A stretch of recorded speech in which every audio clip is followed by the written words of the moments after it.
পটল ও চিংড়ির এই ইউনিক রেসিপিটি একবার বাড়িতে বানিয়ে ফেলুন বিয়েবাড়ির স্টাইলে। একবার খেলে জিভে লেগে যাবে, বারবার বানিয়ে খেতে ইচ্ছা করবে।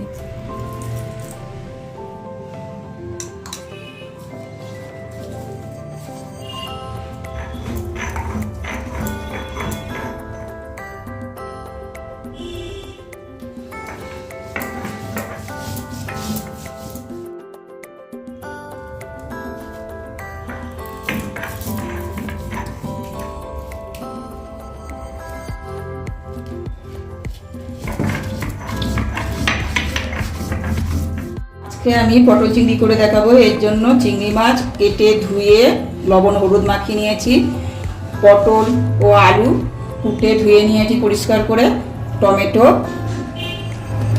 চেরা কাঁচা লঙ্কা, ফোড়নের জন্য শুকনো লঙ্কা, গোটা জিরে, তেজপাতা, আর লাগছে পেঁয়াজ কুচি, পেঁয়াজ বাটা, রসুন বাটা, আদা বাটা, জিরে বাটা, ধনে বাটা ও শুকনো লঙ্কা বাটা। চলুন তাহলে রেসিপিটি শুরু করি। আমি এখানে মশলাটা বেটে নিয়েছি শিলে বাটা মশলার রেসিপি করলে টেস্টটাই আলাদা হয়। একদিন হলেও আপনারা শিলে বেটে অল্প মশলা দিয়েই রেসিপিটি করে দেখবেন, খুবই সুন্দর লাগবে খেতে। পরিমাণ মতো সর্ষের তেল দিয়ে দিলাম। আমি রেসিপিটি সর্ষের তেল দিয়েই করব। তেল গরম হয়ে গেছে, মাছগুলো ভেজে নেব।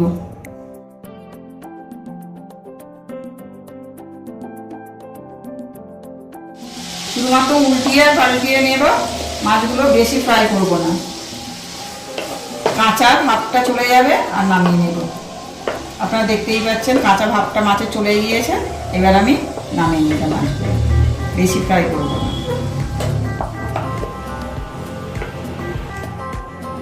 হয়ে গিয়েছে, হালকা করে ভেজে নিয়েছি। ওই তেলের মধ্যেই আমি পটলগুলো লাল লাল করে ভেজে নেব।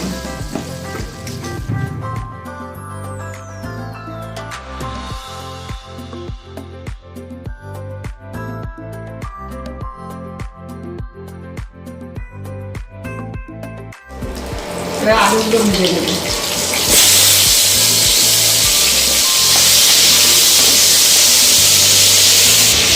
অল্প করে লবণ ও হলুদ দিয়ে ভেজে নেব।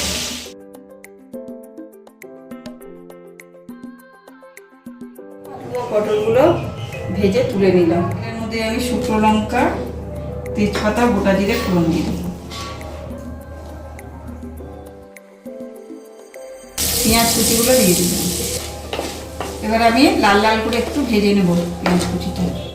হালকা করে ভেজে নিলাম, নিয়ে এবারে এর মধ্যেই আমি পেঁয়াজ বাটা ও রসুন বাটা দিয়ে দিচ্ছি। পেঁয়াজ বাটা ও রসুন বাটা একটু ভেজে নেব।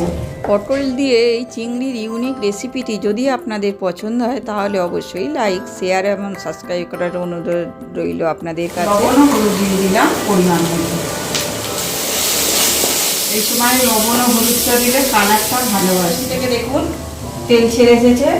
ঠিক এইরকম টাইমে আমি আদা বাটা, জিরে বাটা, ধনে বাটা ও লঙ্কা বাটা দিয়ে দিলাম। দিয়ে ভালো করে আমি মশলাটা কষিয়ে নেব।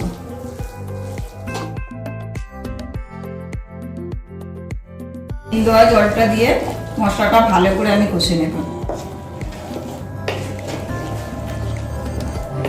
মশলা থেকে তেল ছেড়ে এসেছে। এইবার আমি টমেটোটা দিয়ে দিলাম। মশলাটা ভালো করে টমেটোর সঙ্গে কষে নেব। তেল রিলিজ হয়ে এসেছে। এবার আমি পটল ও আলু ভাজাটা তুলে দিলাম, দিয়ে ভালো করে মশলার সঙ্গে কষে নেব। ভালো করে পটল ও আলু ভাজা মশলার সঙ্গে কষে নিয়েছি। এবার আমি শিল ধোয়া জলটা দিয়ে দিলাম, আর একটু অল্প জল দেব। অল্প জল দিলাম আলুটা গোলার মতো। আমি একটু গ্রেভি গ্রেভি রাখবো, বেশি ঝোল রাখবো না। চেরা কাঁচা লঙ্কাগুলো দিয়ে দিলাম। আমি পরিমাণ মতো জল দিলাম, বেশি ঝোল রাখবো না, গ্রেভি গ্রেভি রাখবো, ওই জন্য পরিমাণ মতো জল দিয়ে দিলাম। আলুটা গোড়া নিয়ে কথা, আলুটা গুলে গেলেই হয়ে যাবে রেসিপি। ফুটে গিয়েছে। এবার আমি চিংড়ি মাছগুলো তুলে দিলাম। আমি হালকা করে ভেজেছি, এতেই হয়ে যাবে। এবার ফুটতে দেবো 3 মিনিট, ফুটলে নামিয়ে নেব।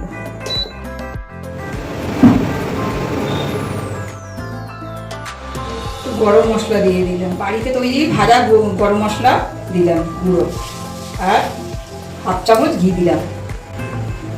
একেবারে বিয়ে বাড়ির মতো রান্না মনে হবে, খুব সুন্দর গন্ধ বেরোচ্ছে। একটু ফুটতে দেবো, হয়ে এসেছে। করে স্ট্যান্ডিং টাইমে রেখে দেবো 10 মিনিট। 10 মিনিট স্ট্যান্ডিং টাইমে রেখেছিলাম। এইবারে আমি সার্ভ করে নেব। সুন্দর গন্ধ বেরিয়েছে, একেবারে বিয়ে বাড়ির মতো হয়েছে। পটল ও চিংড়ির এই ইউনিক রেসিপিটি একবার বাড়িতে বানিয়ে ফেলুন বিয়েবাড়ির স্টাইলে। একবার খেলে জিভে লেগে যাবে, বারবার বানিয়ে খেতে ইচ্ছা করবে।